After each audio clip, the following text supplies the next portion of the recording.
Welcome to the Black Knight Nation podcast. I'm Sal Interdonato. The Black Knight Nation podcast is sponsored by Higher Echelon. Higher Echelon is a world-class consulting firm that trains employees in sports psychology secrets that drastically improve work performance. Founder Joe Ross is retired Army. He was an Army fullback who later coached at West Point, and he puts that experience to use for his clients. We appreciate Joe Ross sponsoring this podcast. And today, this is Higher Echelon is a perfect sponsor for today's podcast, where we talk about a little bit about the mental side of sports and also former Army football players too. So we'd like to welcome in Doug Chadwick and Andy Riise to the podcast. Guys, thanks for joining us this morning. Thank you for having us. Appreciate it, Sal. Excited to be on the show. Yeah, thanks, Sal. I've been a fan of yours for many years now too. So thanks for having us. No doubt. We usually start these podcasts about how you got to West Point and the journey there first, how the journey starts. Maybe if you guys would like to share your stories about how you get to West Point. And I know that, Doug, you were on the 96 team that had a lot of success, and then Andy, you kind of followed in that. You were the year after that, right? But so you guys you were really close together. And Doug was telling the story about how you guys kind of got together as kind of friends, and maybe you can include that kind of in your thoughts. Yeah, sure. Let me go ahead and start, Andy, and we'll do it chronologically since I was older. I came in the early 90s and very much I'm a Californian, as is Andy. So we're coming from the West Coast, where you just didn't hear as much about academy football, especially Army or Navy, not as much as you would about Air Force. And so I really didn't know much about it. I knew, some of my mentors and older people in my life, my parents and coaches were excited about the opportunity, more excited than I was, to be honest. But it was really football that grabbed my attention. I was recruited a little bit heavier my senior year, coming out of California by them, than some of the other schools. And kind of late in my senior year, well beyond the time that most people are, finishing their applications, they're already submitted. I remember my recruiter coming out and going, "Hey, come on, just finish your application, we'll send you to the prep school." So I went with a little bit of trepidation out to Fort Monmouth and had a great experience there with football in particular. The other stuff was difficult, but football was for me a highlight of that experience. I was an offensive lineman, and I ended up having a great year, and the team had a great year. We had some very talented players. Ron Lashinsky was on that team, and guys that would end up having an impact on Army football for the next 4 years. And so, through that experience, I matriculated into the academy from 93 to 97 with Army football. Very different experiences with the quality of the stuff we were putting on the field. Early on, it was average to below average. And, throughout the arc of my career there, we really kind of changed the level of play to being able to compete with teams at the highest level. And so I was fortunate enough to get to play varsity all 4 years and was behind a couple of really, really good offensive guards the first 3 years. Joel Davis and Eddie Stober, who were fantastic at their positions, and then got an opportunity to start my first year on that 96 team. And that through that experience, it really solidified the importance of the mental aspects of player development. We had great, not only a great trainer in Dr. Nate Zinzer, who was working in the center at the time, was the first civilian that was brought in at the time.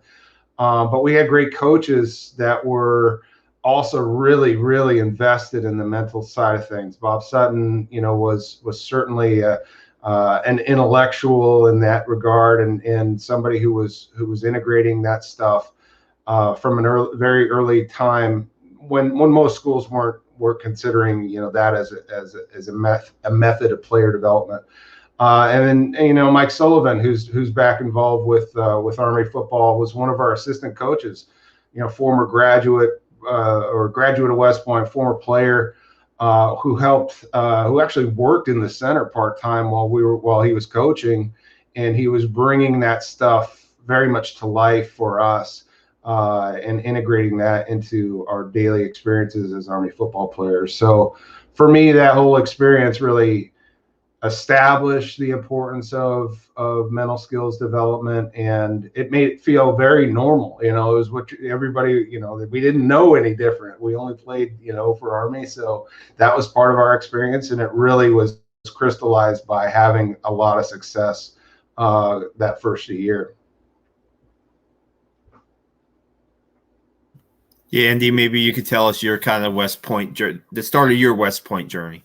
Yeah, I appreciate it. So again, Doug and I are from the Best Coast. I'm from the northern part of California, a little town called Oakdale. I wouldn't say I was from a military family, but my sister and brother-in-law were my oldest. I have 4 sisters. My oldest sister was in Desert Storm with my brother-in-law, who was an infantry officer. Unfortunately, he was killed tragically outside of Fort Hood in 1994, and she ended up having to come home, and was really distraught. What we know, probably had PTSD at this time, didn't have a word for that then, but ended up switching schools and just kind of launched my trajectory into football at the high school level. So my brother Ratliff, retired lieutenant colonel, was an 88 grad and was a great football player in the late 80s, along with Mike Sullivan, was stick buddies in flight school with my brother-in-law. So they're both infantrymen in Desert Storm turned aviators. And so brother and Christy Ratliff came back to Oakdale to visit my sister. I met them along with a guy named another 91 grad named Eric Schmacher and Jay Voorhees. And those guys were just my mentors. And I wanted to be like those guys. And so brother sent my VHS tape to the West Coast recruiter, Mike Sullivan. And then here we go. And I went to the prep school just like Doug did. Looking back, I really didn't have any business going to West Point at the time. I wasn't a blue chip recruit. I ended up doing really, really well on the football field at the prep school. Though I was a fullback, and so was the offensive MVP with an Army football legend who just passed away in Lyle Weaver, but just really struggled academically from day one, especially on the math side of things. I did not get into West Point right away.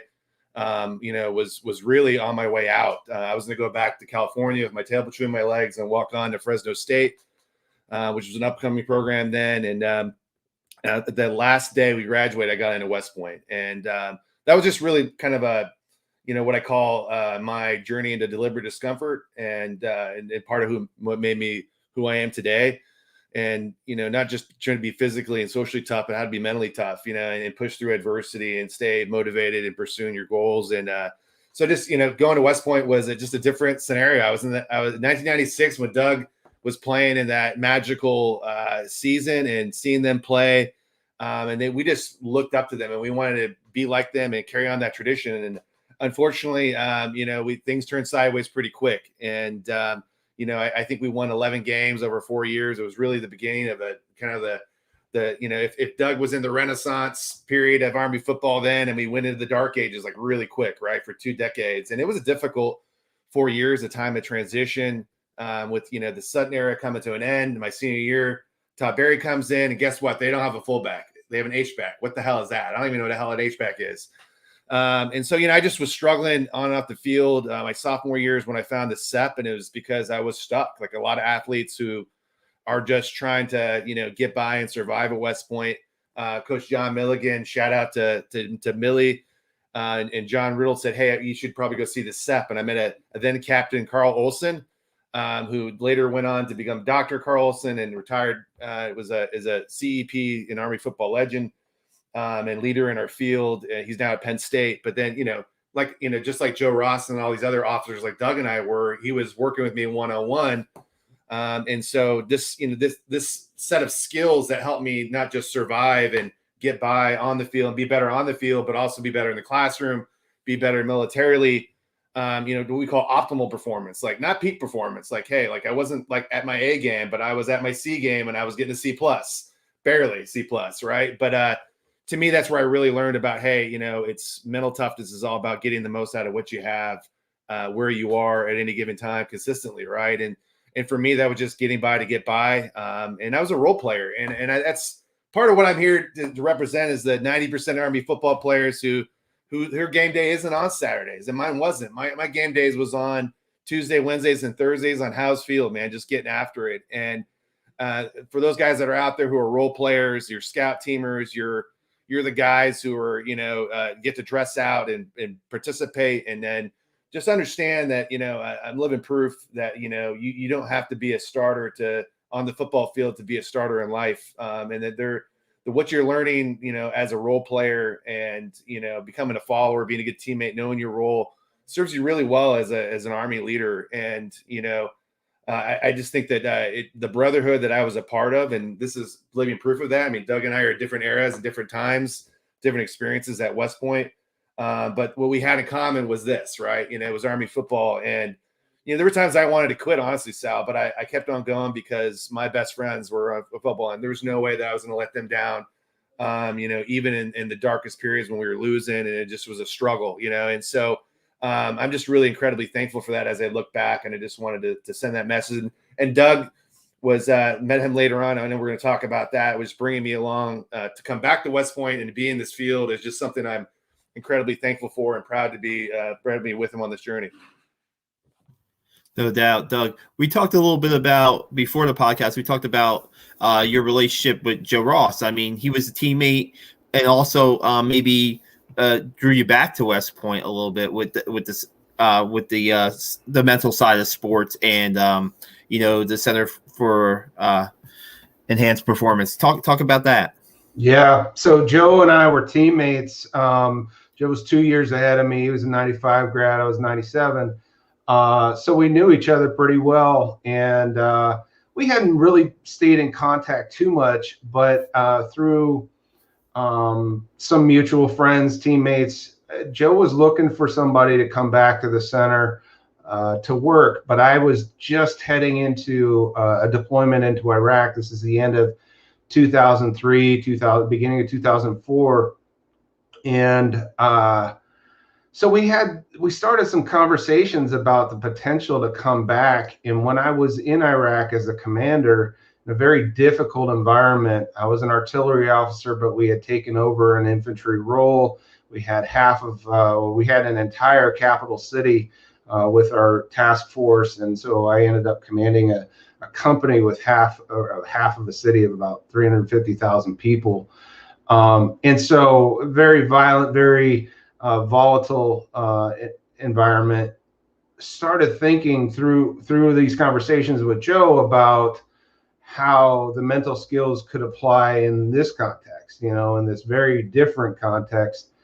So the conversations with Joe were critical, but they encouraged me to look up some things about sports psychology. I'd been on the user end as an athlete, but didn't really understand any of the real applications beyond that until I got on a computer and started looking things up about sports psychology in that deployment, in the middle of that deployment. And, through that contact with Joe, I found some people that were very influential in the field. I actually ordered a book by a guy named Dr. Ken Riise. It's called Heads Up Baseball. And Heads Up Baseball is kind of one of the seminal texts for applied sports psych work. And I ended up using Heads Up Baseball as a mental skills guide while I was working in Iraq, really not knowing the importance of Ken in this field, but just from the simplicity of the way things were laid out and how applicable they could be, even in a very different context. So that was all through my connection to Joe. And through that connection, I was fortunate enough to get to go do a graduate degree while I was still in the Army in kinesiology and sports psychology. And I was very deliberate in picking my mentor, who was Ken Riise, and getting to study under him for a couple of years, and then coming back to West Point while Joe was still there and finishing his assignment working in the center. Joe was pivotal in getting these programs started, to not only teach this material throughout the Army, but contextualizing it and changing the language around it, and bringing it to life for the soldier population and the soldiers' families populations. And so, yeah, that was all through Joe early on, and then getting to work under Carl Olson, who was the trainer back when I was finishing my cadet career, and got to work with Andy and a number of folks down the road. Carl was the first one that got to go, first officer who got to go do a graduate degree in sports psychology, and then come back to work with cadets. And he worked with a lot of us from the time he was a captain all the way through his retirement as a lieutenant colonel. So it's kind of one of the, there's multiple threads that connected us, but certainly that Army Football Network and brotherhood.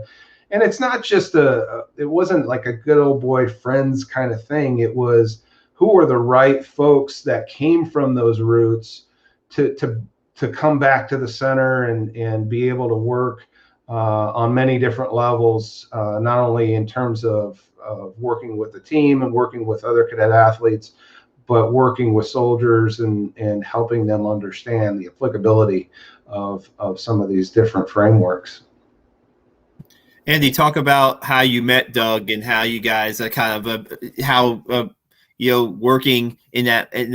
on the mental side of sports kind of brings you guys together. Yeah, it was.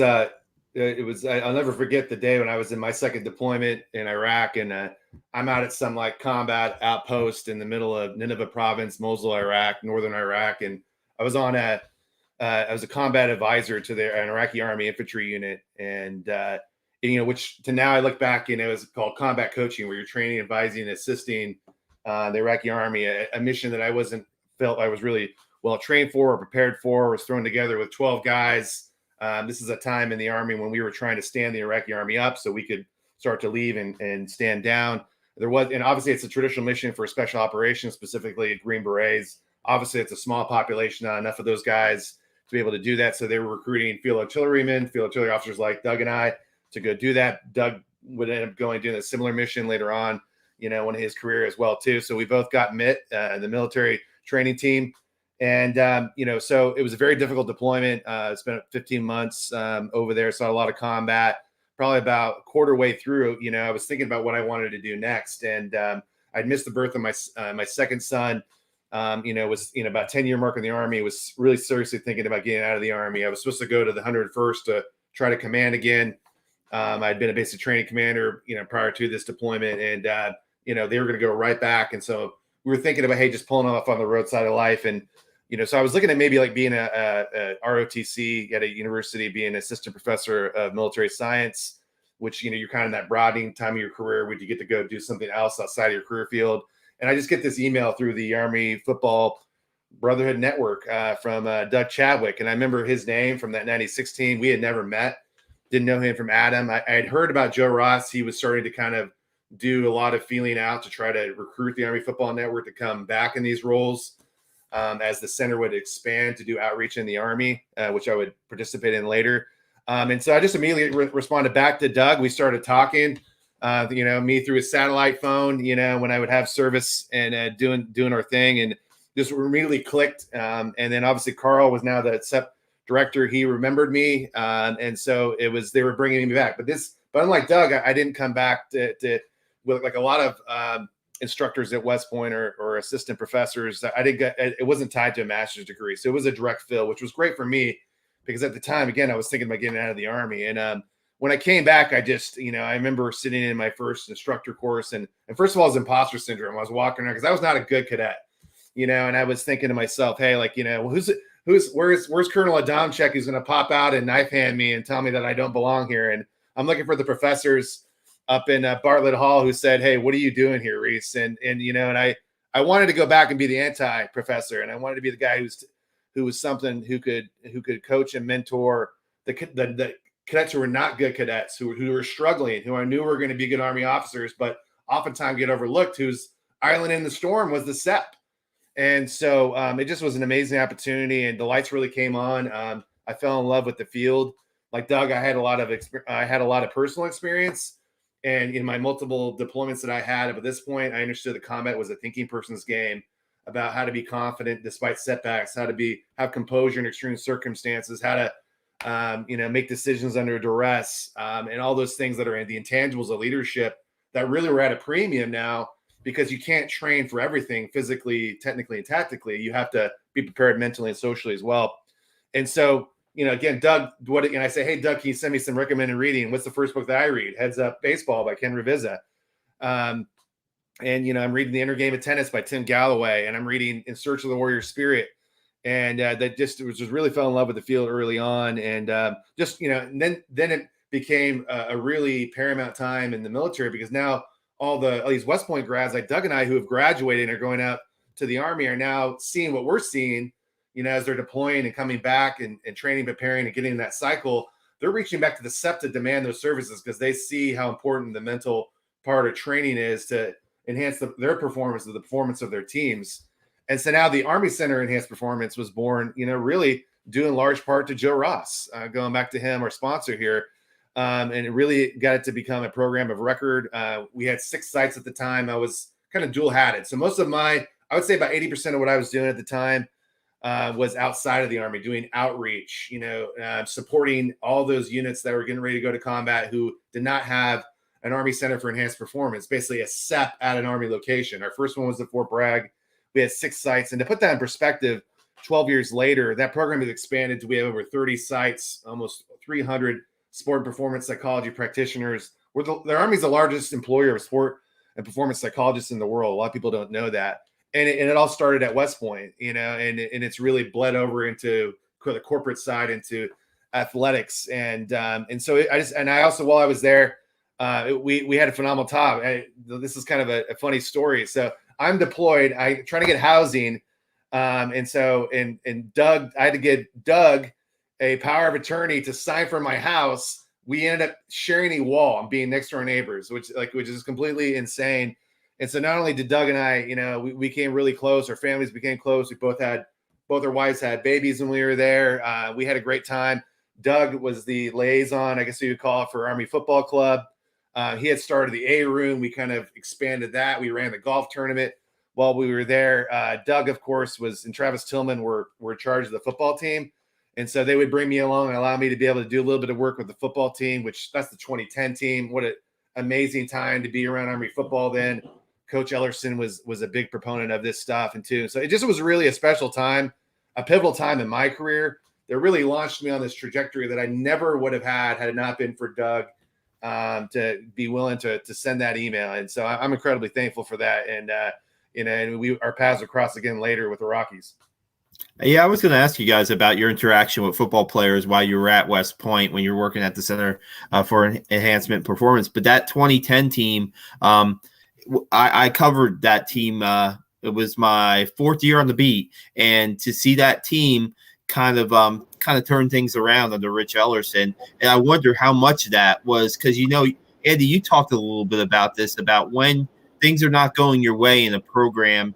And when it seems like what's the light at the end of the tunnel, right? And it seemed like that team, I mean, that's a team that to this day I'll match up in talent. Like I'll say Steve Anderson was one of the better Army linebackers that I've seen in my coverage time. Mike Gann was one of the best nose tackles that I've seen. Josh McNary was an NFL linebacker, for heaven's sakes, and was one of the best freak athletes I've seen Army have maybe in my time. And I mean, not just the talent, but just these guys, the mental side of the game, how they were just driven to win. These are guys that were coming from successful high school programs that were winners, right? And they always talked about bringing it back. I remember being at practice and Steve Anderson talking about bringing it back, winning football. And it turned into, guys, it seemed like it turned into a mentality for them. Yeah, I was, fortunate enough to kind of jump in with that group as they were young players. And you mentioned all those guys you mentioned. I was fortunate enough to get to work with and observe, and Ollie Villanueva. I mean, you talk about freak athletes. There was some great players.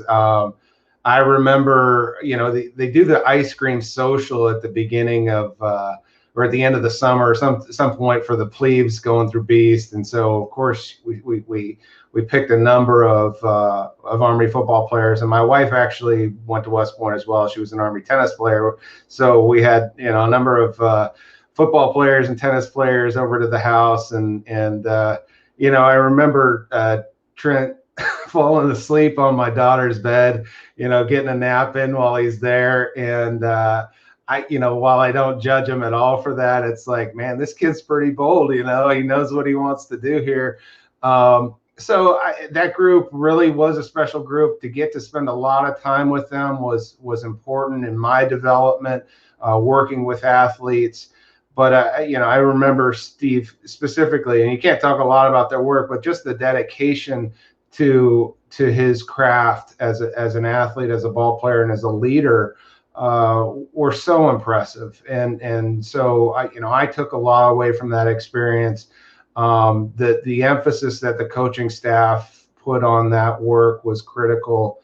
That allowed me, and whenever Andy was available, and we had a number of other trainers who were integrated too, but it really it did change the dynamic. There was a decade there of real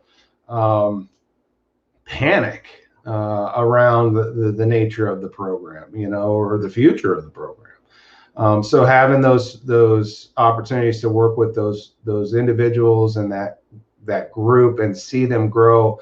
I was actually deployed while they were playing in the bowl game, so I wasn't able to be a part of that. I got to work with them for 3.5 years, and then finally they had some success. But believe me, it changed my mood to see an Army football team win a bowl game, which they hadn't done in, I think it was 20 years. It was over 20 years since they hadn't won a game. We didn't get to win our bowl game either. So to see that while I was downrange and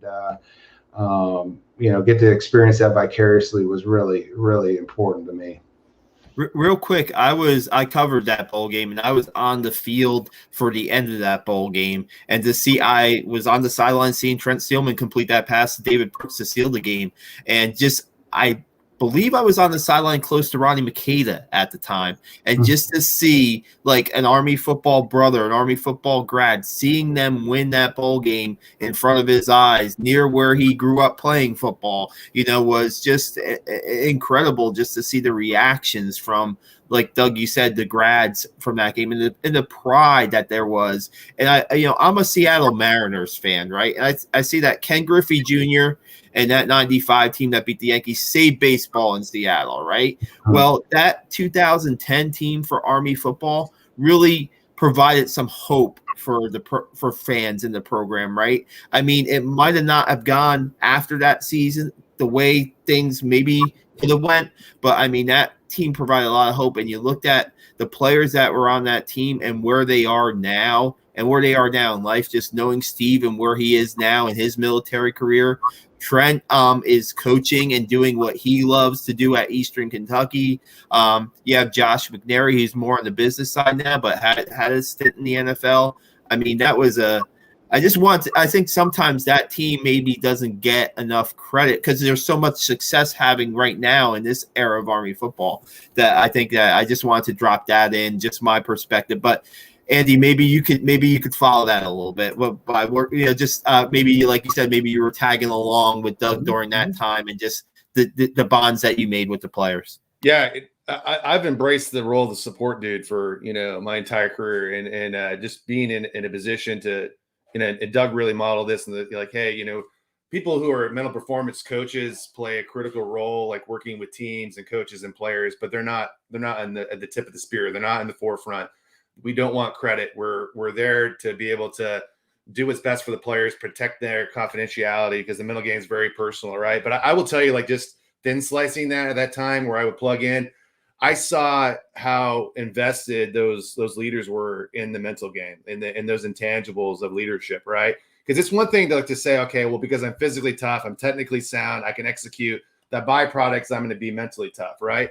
And that wasn't the case for these guys. These guys just doubled down. They said, we are going to get after the mental game, and we're going to improve our social bond together, right? And then we're gonna get after this. And it's cool to sit around and meditate and visualize and to do these things. You just don't go to the CEP because you want to go take a nap in the egg chair and BS with Doug.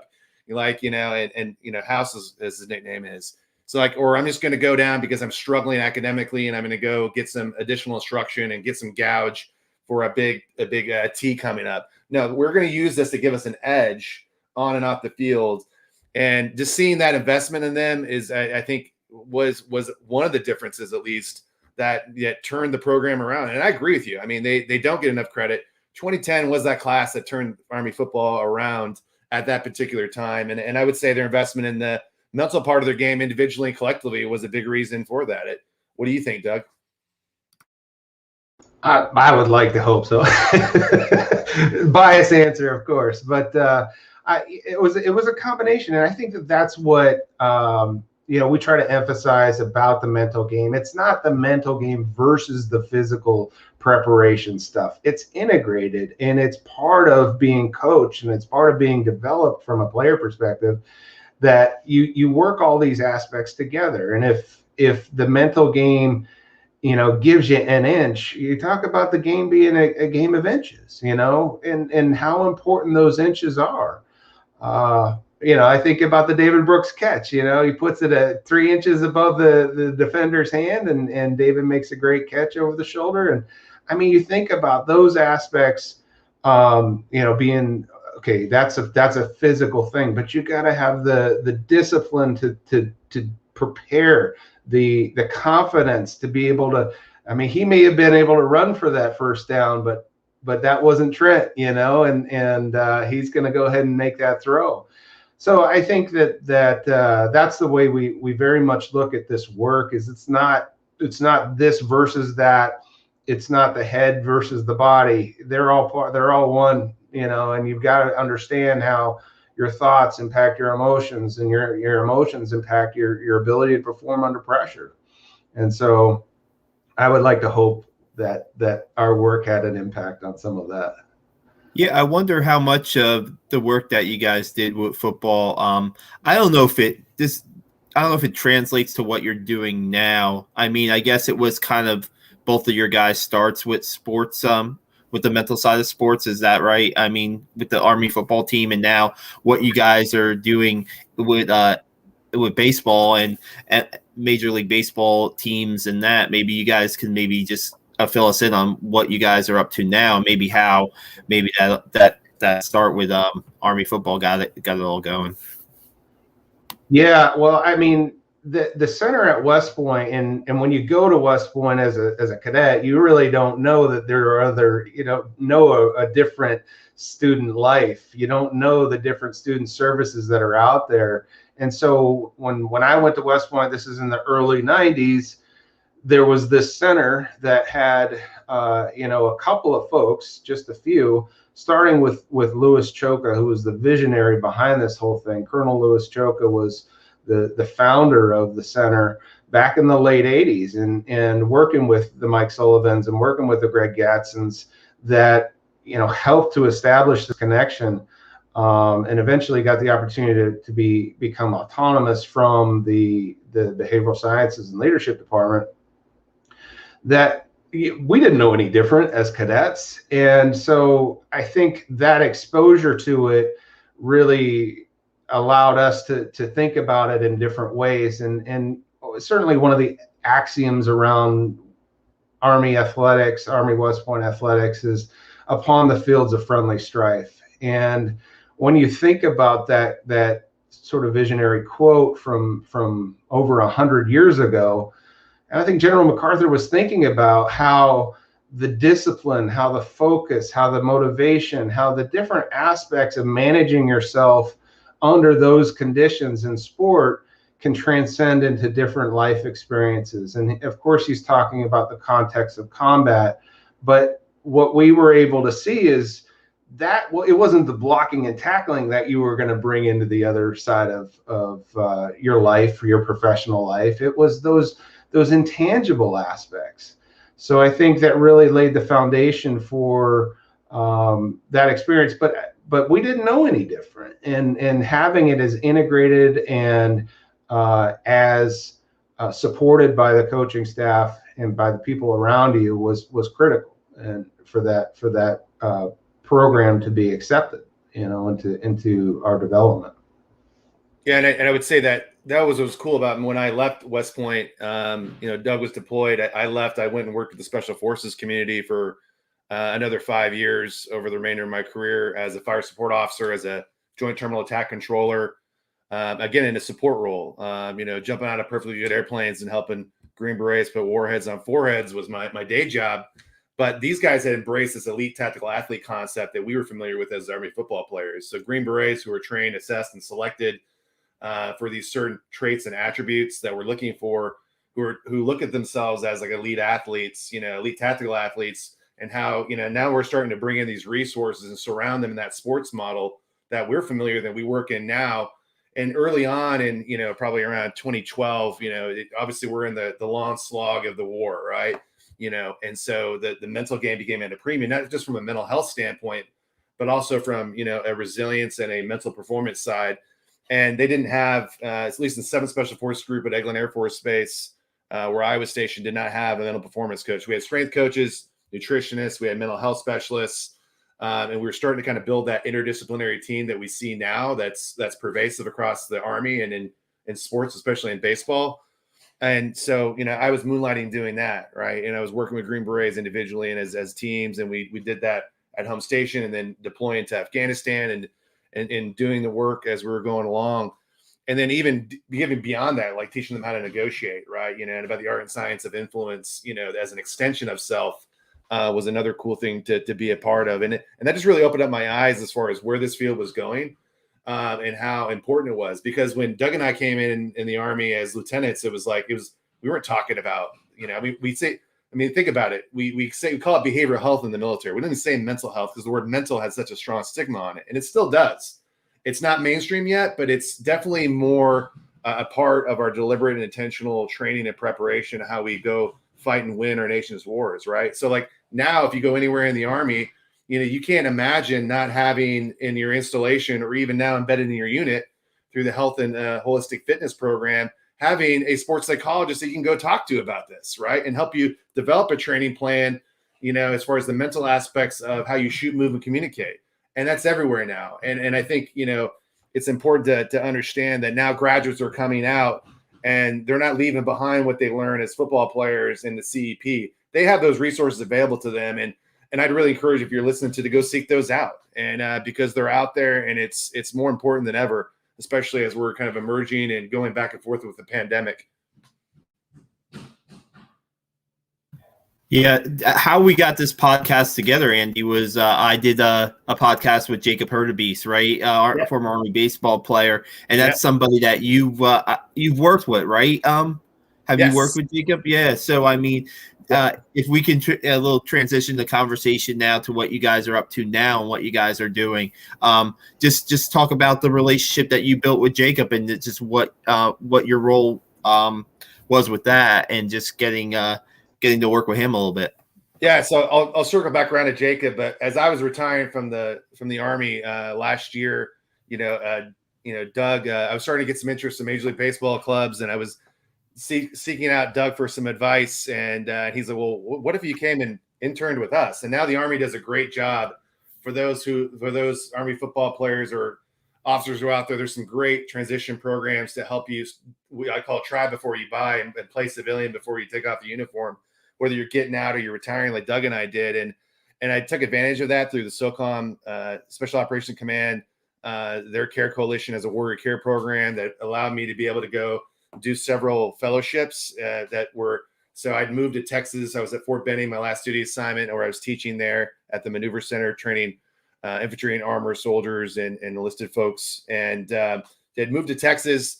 And then I was getting ready to, actually, I was still at Fort Benning in Georgia. I was getting ready to get on a plane to go to spring training in 2020. And the pandemic was really hitting. I think it was Rudy Gobert and the Jazz they just canceled the playoffs and the NCAA men's basketball tournament. And I'm talking to Doug, and it's go time. And he's like, hey, dude, don't get on a plane because, you know, we're about to shut things down here, and I don't want you to get stuck. I'm worried about getting home to Charleston. So here we go. And then, you know, I ended up working with the Rockies, albeit remotely.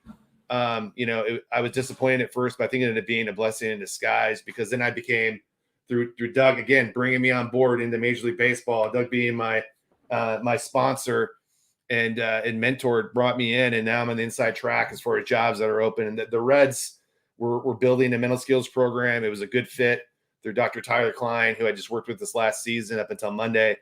And it just went from there, and it just had a really incredible experience. You know, I've been moonlighting for 12 years. Like, you know, as artillery officers, combat armor officers, there's no track to become a sport and performance psychologist in the military, right? And so, or to become a mental skills coach, right? You have to find a way. And I've been moonlighting and dreaming about the opportunity just to do the work, and just to get the opportunity to be able to do the work with a storied franchise, like, you know, first of all, a great culture like the Rockies. I mean, Doug is a leader in our field. He's not going to say this, but you know, he's a leader in our professional baseball performance psychology group. He's a respected guy in baseball, in a industry that has a high turnover. Doug's been there a long time. And so really helping me give that opportunity to work with the Reds. And it was cool because as I was coming on with the Reds, and again, getting the opportunity to be able to do the work and get immersed in baseball, Jacob was picked up as a free agent, and we connected before spring training and immediately clicked. I mean, obviously there's not a lot of like academy grads in baseball. I think there's like 3 or 4 former Army baseball players. Ironically, my classmate, Josh Holden, shout out to Josh. I know he's going to be listening to this. He had tried to get with the Reds, was denied that access. I was working for the CG at Fort Sill trying to fight for him to do that. And so when, you know, here we go, you know, a decade later, now Jacob gets that opportunity that Josh didn't. We wanted to surround him to be able to help him out. And another, an Air Force Academy grad was also with them. And actually in our high A team there at Dayton, in Dayton, Ohio, the Dayton Dragons is the only minor league baseball affiliate to ever have 2 academy grads start in a game, which is really cool. And so Jacob's just doing phenomenal. I mean, what an ambassador for Army sports and athletics and for the military. And I think that's what the opportunity provides. If we're doing it right, the Army's going to get a lot of bang out of the buck for those guys. Even though Jacob is an active ready reserve and he's not a commissioned officer, I couldn't think of a better ambassador for the game, and a guy who just owns his role. He hustles. He's a leader on and off the field. Gets on base, is a scoring machine, and makes amazing plays in the outfield. Just, you know, really embraces his role as a leader and a utility player, and just really, really proud of him. And I hope he makes it to the big league. So again, he can pave the way for more academy grads to see their big league dreams through. No doubt. Doug, how do you get involved in baseball? You know, how does that happen for you? So as I was retiring, the world, or this profession in baseball, has really taken hold, and arguably the fastest growing aspect of professional baseball, in a similar way to the way that analytics has grabbed onto baseball. Mental skills has grown. But there's still some challenges around that. But teams are hiring people, not just bringing in consultants like they had for many years. Teams are hiring professionals full time. And so this wasn't quite a thing yet when I was retiring back at the end of 2015, going into 16.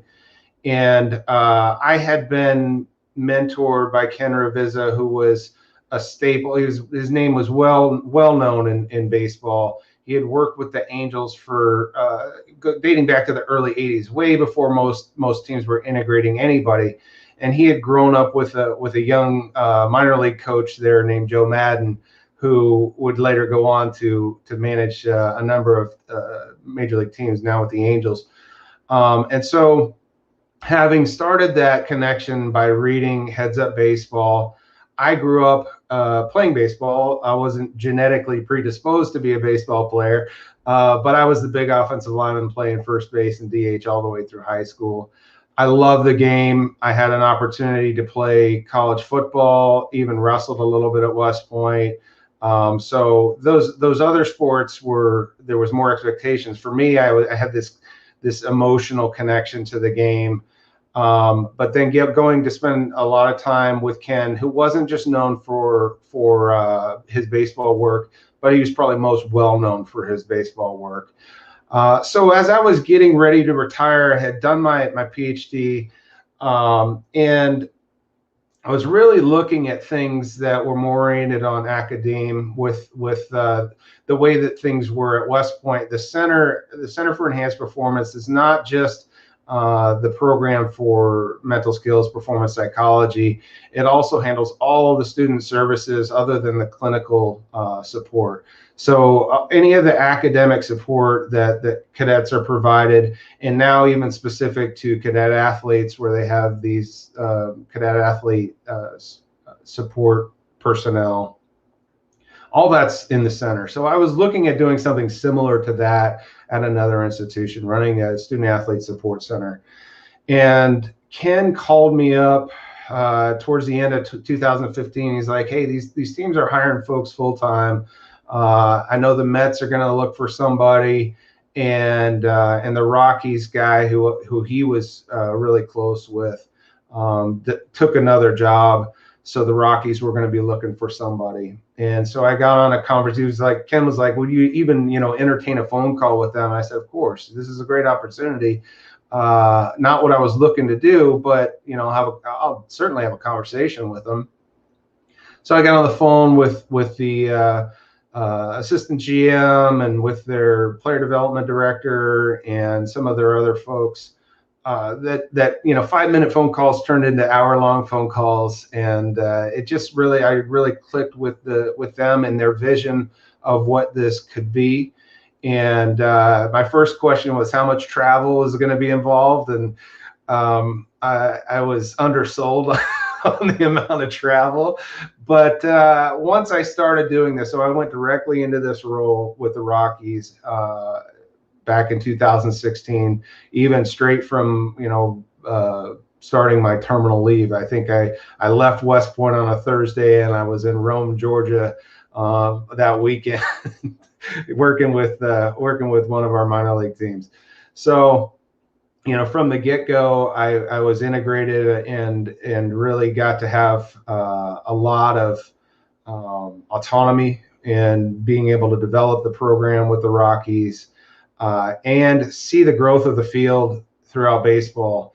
And I do think, there's some differences in baseball between some of the other professional sports that make it a little bit more welcoming to some of this work. I think the biggest part of it is the time that you get to work with prospects, that they come in, and regardless of where they're drafted, you're going to get a couple of years with them throughout that developmental system, and not only can confuse a relationship with them, but get them to understand the nature of things and how long it does take to change the way your thoughts work habitually and how that impacts the way you play.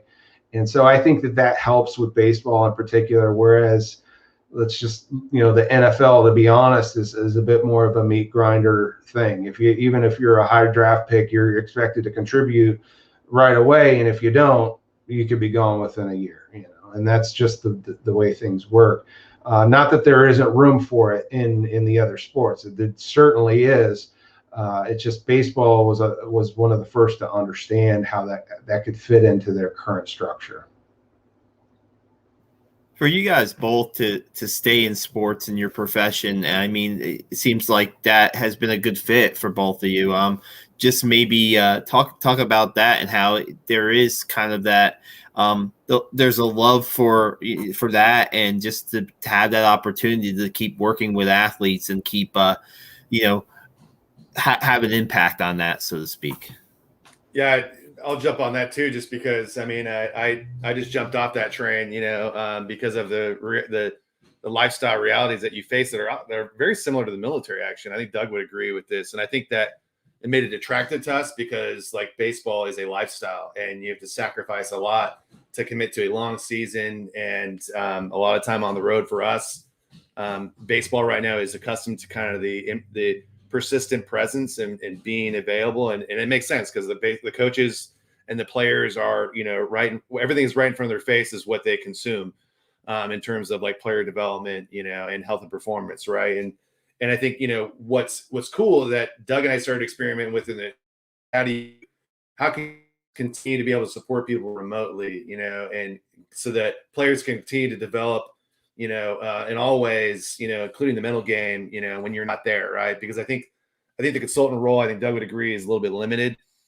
because you could have 10 mental performance coaches, right? But that's still not enough to be able to scale an organization that's as big as baseball. Every team, even though we've reduced the number of affiliates that we have at every organization to where it used to be like the Yankees had like 6 minor league teams. Now small market clubs like the Rockies and the Reds, they have 4, not including our complex leagues at our respective spring training locations in the Dominican Republic, right? So even with that small amount of affiliates, again, the scale is a challenge. And I found that ironic because scale has always been a challenge in the mental performance work in the military too. So like I've been becoming really passionate about those similarities between the military, especially elite populations and elite athletes, and bringing those worlds together was something I spent a lot of time doing last year and exploring that with the Reds. And also Doug and I were doing that as well too, because they are more similar than they are different actually in terms of that lifestyle. But it's a grind. I mean, they call it the grind for a reason, and it's difficult. And for me, just having spent a lot of time away from home, both in the military, it was really, and this isn't to take away from what Doug's doing, it just, for me, in my personal situation, it didn't work. And fortunately, I got another great opportunity to go work at Texas A&M, continue to be able to serve our country and work in the national security defense innovation space. But the good news there is I still get to continue to be a coach, and it's all about people and all about human behaviors and shaping the way that we think and how we act. And so I still get to do what I love, but I do it in a different capacity. I'll still do consulting probably with sports in some capacity, especially with Texas A&M. So be on the lookout for that. Just a matter of time. And so it's another way to be able to for us, it's all about people and continuing to be able to serve, right? Especially people who are have a lot of pressure to perform on a day-to-day basis. And it's interesting to me. I remember having this first conversation with Chris Woodward when I was the coach for the field manager for the Rangers, when he was the third base coach for the Mariners. I spent, again, I was side hustling from the beginning after West Point, and I spent a season with the Mariners, your team, in 2015. And I never remember, I'm in uniform. I just come off work, drove up to Seattle. I'm hanging out with Chris Woodward. And again, a lot of baseball players, and Doug and I aren't like, hey, chest beating, hey, we're, when we were in the Army, this is how we did it.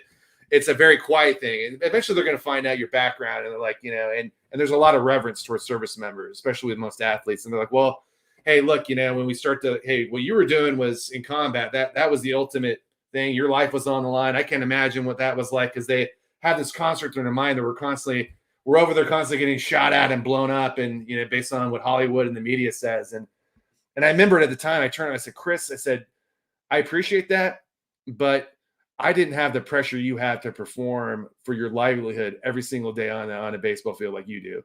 And to me, I know Doug would probably agree with me. I mean, just seeing that pressure these guys put on themselves, and seeing the pressure that's put on by their family, especially our Latin players they have, dozens of people who are relying on them to make it. These guys don't get paid a lot of money. And, only a small percentage get paid a lot of money. And everyone else is just trying to figure it out and trying to make it to the next level and survive game day to day and scratch and fight and claw to make their big league dreams come true. And that's the guys that we're working with. And they're a lot like soldiers, right? They're in that same age group, and they're just wearing a different uniform. And just to be a small part of their journey was really, really special. And I know that's what keeps Doug going. What are your thoughts, brother? Yeah, I think you hit a lot on the head there. That demographically, we're looking at a similar population of and I think that's the beauty of staying in sport and even in the military or in academia, is that you get to work with young, motivated people, and they all stay young and motivated. As they move on from sport, you get a new batch of young, motivated people who just want to be great at what they do. I think getting the opportunity to work in sport has been enormous for me. I can never disconnect myself from that need to feel like I'm competing in a certain way, or I'm a part of something that's competitive and driven. That for me, and like Andy's hit on, we don't need to have our names out in front of anybody, and that certainly doesn't. I describe it as kind of the offensive lineman role, but Andy's got his different perspective on it. But you only should hear about me when I screw it up, and everything else should be highlighting the performance of other people. Right. So getting to work in sport, I love it. I can't see myself getting away from it. But another part of it that Andy's hit on is it's not just sport. There's these other contexts, and Joe Ross has been a part of this now for a number of years with Higher Echelon, is working with people in general, whether they're performing artists, physicians, high profile corporate executives. There's pressure. There's a need to perform every day there. And so this work extends beyond just the sports psychology field. It's even the brand or the name has changed from sport to performance psychology because of that. It's people looking to be great at what they do, and understanding some of the harder to develop aspects of that. And so I love sport. I'll never get away from it. But getting the opportunity to work with soldiers for many years, I work a little bit right now with some trauma physicians, people outside of the context of sport. Is just as rewarding to see people reach their or seek to reach their potential, and helping them along that path is all incredibly rewarding.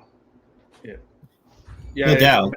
I was going to say, it's just, I think what we found is that, the military and sports is the ultimate, or both the ultimate laboratories for human performance, right?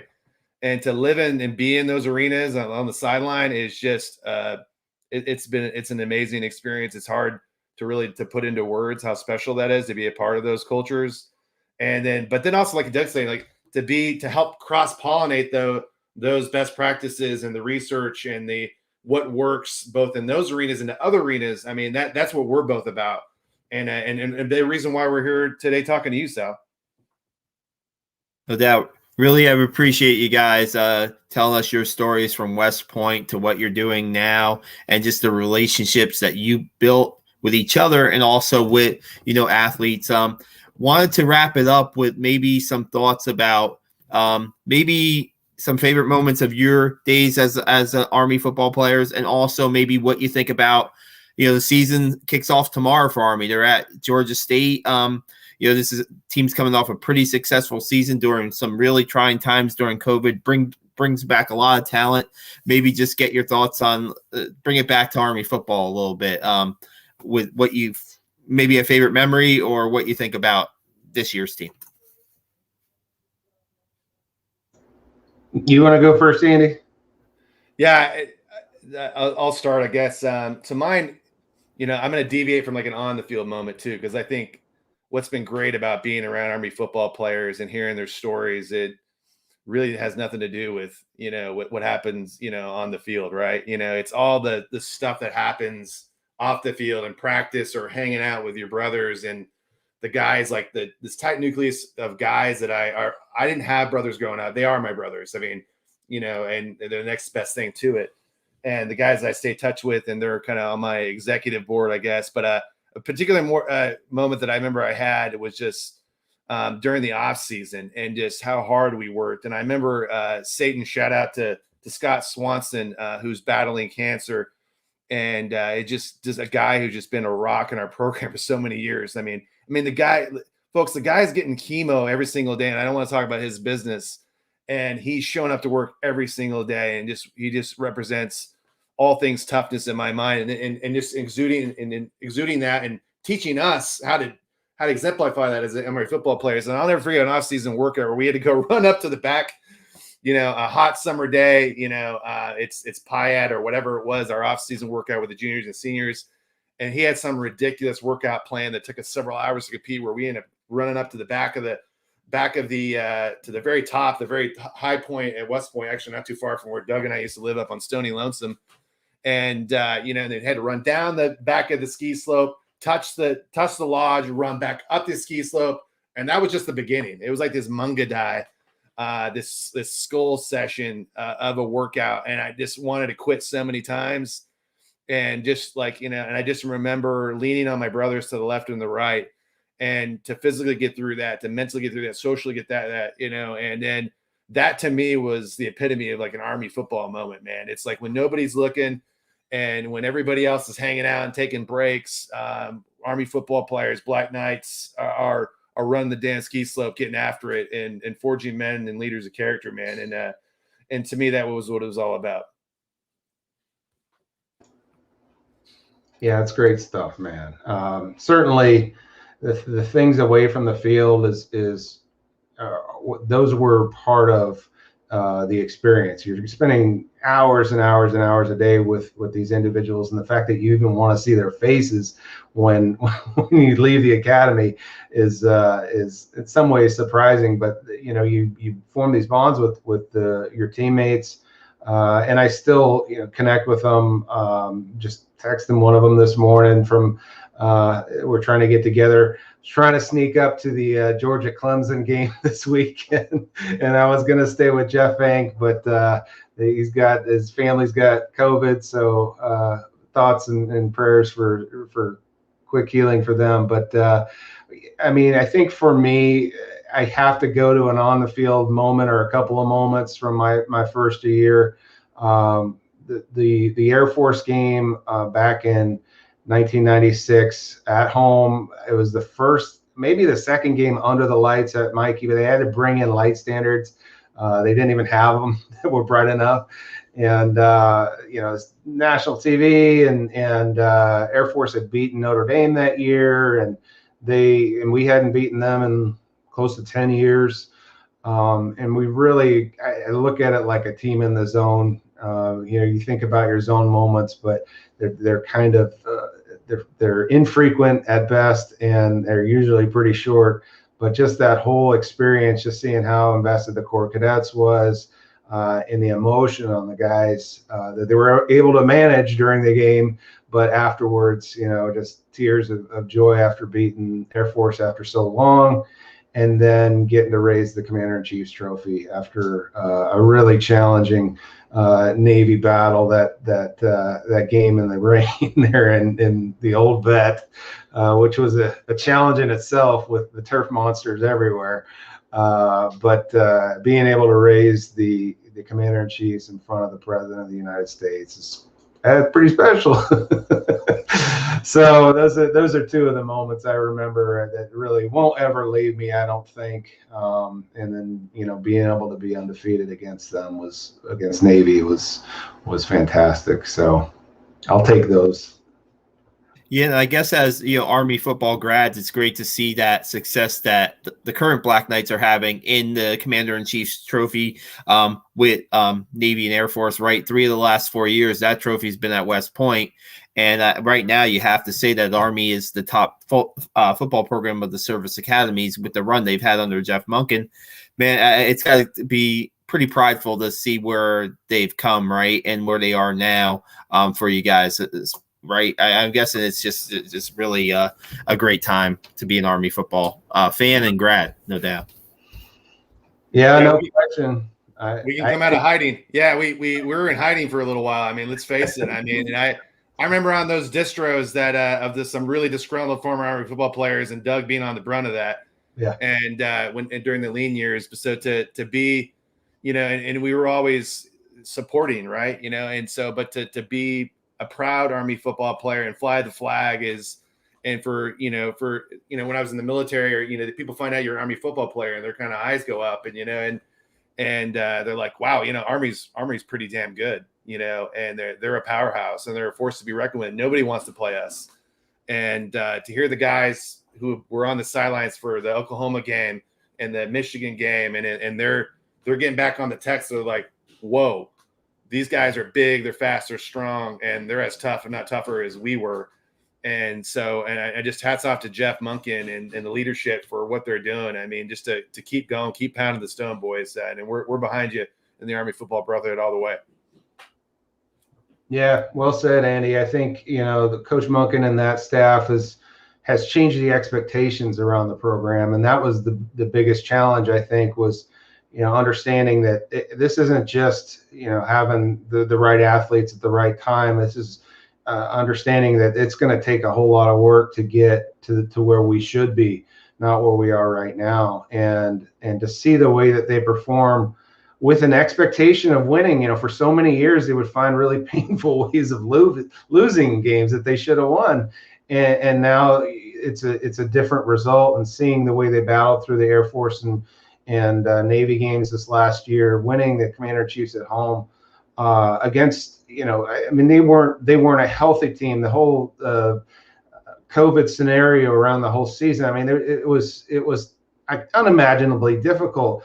I think about what they went through in terms of not being able to leave the academy for a year and a half or however long it was, not even being able to get away from that place.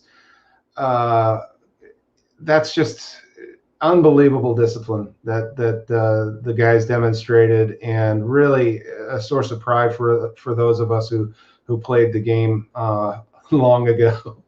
But seeing the way that they go about their business and finding ways to come out on top, that's important, and I think that that's something that has been reiterated over the last couple of years, is that finding ways to win is something that will carry on with them throughout their careers and on other fields on other days. I would describe like this, the Army team right now is inspirational, right? There's a mental edge to these guys right now. And I just wrote a story about one of their junior captain, Marquel Broughton, and just a lot of these guys have stories, and you guys have probably had teammates too that have, they've had some tough times growing up, and then they get to West Point, and then they're able to kind of find themselves and become leaders, and not just on the field, but off the field. And just some of the things that they've been through in life are unimaginable. And the fact that they can bond at West Point and form that brotherhood. And that's what they always say, people take that word lightly, I think, brotherhood sometimes, but when you're around the West Point program and you see the connections that people have, it's not just for 4 years, it's really for life. And how you guys are able to still probably right now connect with maybe some football players that maybe you didn't play with, maybe they came earlier, maybe they came later, maybe they're on the team. I know I was talking to Rob Healy in a podcast earlier this week.